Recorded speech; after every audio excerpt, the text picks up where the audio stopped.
నన్ను గెలిపించాలని నా ప్రభు అనుకున్నాడు అనుకో, నీ పిల్లల్ని గెలిపించాలని దేవుడు అనుకున్నాడు అనుకో, నిన్ను ఈ తరంలో ఒక సాక్షార్థంగా నిలవబెట్టాలని దేవుడు అనుకున్నాడు అనుకో, నీ గెలుపుకు వ్యతిరేకంగా రాజులు వ్యతిరేకంగా లేచిన, అధిపతులు వ్యతిరేకంగా లేచిన, ప్రపంచంలో ఉన్న 700 కోట్ల మంది ప్రజలు నీకు వ్యతిరేకంగా లేచిన, దేవుడు తెరిచిన తలుపులను ప్రపంచంలో ఎవ్వడు మొయ్యలేడు.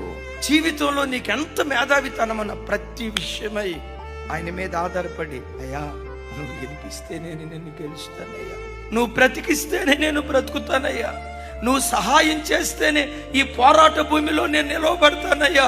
నా సామర్థ్యం నన్ను నిలవబెట్టలేదు, నా పరాక్రమం నన్ను నిలవబెట్టలేదు. నీవు నిలవబెడితే నేను నిలవబెడతా, నీవు గెలిపిస్తే నేను గెలుస్తానని. నీకు ఎన్ని టాలెంట్స్ ఉన్నా ప్రతి విషయమై ప్రభు మీద మనం ఆధారపడదుము గాక.